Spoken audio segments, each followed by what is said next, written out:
नमस्कार, स्वागत है आप सभी का हमारे इस चैनल सुनो कहानी में।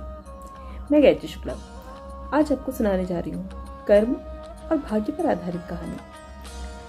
भाग्य का लिखा आपके कर्म भी बदल सकते हैं। किसी गांव में एक लकड़हारा था। बहुत कड़ी मेहनत करता था। बहुत परिश्रम के बाद मात्र इतना जुटा पाता था कि वो सामान्य भोजन कर सकता था। उसका परिवार कभी कभी भरपेट भोजन भी ना कर पाता। इस बात का उसे बड़ा दुख रहता। एक बार उस गांव में एक संत आए। सभी लोग अपनी समस्याएं लेकर उनके पास जा रहे थे। ये लकड़हारा भी पहुंचा और उसने महात्मा जी से कहा, मैं कड़ी मेहनत करता हूँ, बहुत परिश्रम करता हूँ, मुझे उसका फल क्यों नहीं मिलता? कृपया आप ईश्वर से पूछकर मुझे बताइए, आपकी तो उनसे बात होती है। संत ने कहा ठीक है, और उन्होंने दूसरे दिन उसे बुलाया और कहा, मेरी ईश्वर से बात हुई। उन्होंने बताया, तुम्हारे भाग्य में मात्र 5 बोरी अनाज है पूरे जीवन भर के लिए। इसलिए भगवान तुम्हें रोज थोड़ा थोड़ा देते हैं ताकि तुम किसी भी दिन भूखे ना रहो। सोचो तुम्हारे बारे में ईश्वर कितनी चिंता करते हैं।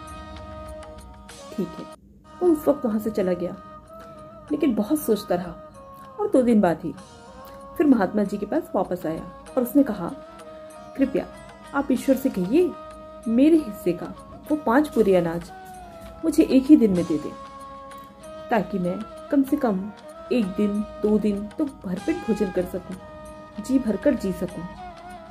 उसने संत ने कहा, क्या सचमुच में तुम ऐसा चाहते हो? तुम इससे संतुष्ट रहोगे? लकड़हारे ने कहा, हाँ मैं ऐसा ही चाहता हूँ। ठीक है। फिर क्या था, 1 हफ्ते बीतते ही उसके यहाँ 5 बोरी अनाज आया। लकड़हारा बहुत प्रसन्न हुआ और उसने बहुत अच्छी तरह से भोजन पकाया, भरपेट खाया, पूरे परिवार ने खाया और अपने ही जैसे गरीब, मेहनती और भूखे लोगों को उसने भरपेट भोजन कराया। ऐसा करना था कि अगले दिन फिर 5 बोरी अनाज उसके यहाँ आया। उसे आश्चर्य हुआ, लेकिन फिर उसने वैसा ही किया। अपने और अपने परिवार का पेट भरने के बाद बाकी सारा अनाज उसने अपने जैसे गरीबों में बांट दिया, ताकि सब अपनी भूख मिटा सके और उसकी तरह खुश हो सके। उसे लोगों की दुआएं मिलने लगी। जिसकी जिसकी वह भूख मिटाता, लोग उसे दुआ देते। उसने दुआ कमानी शुरू कर दी और बड़े आश्चर्य की बात है कि रोज उसके यहाँ 5 बोरी अनाज आता। अब तो उसने संत से जाकर कहा, मेरे हिस्से में तो सिर्फ 5 बोरी अनाज था, पर ये क्या कि रोज ही मेरे यहाँ 5 बोरी अनाज किसी न किसी प्रकार से आ जाता है। संत ने कहा, ये तुम्हारे कर्मों का फल है।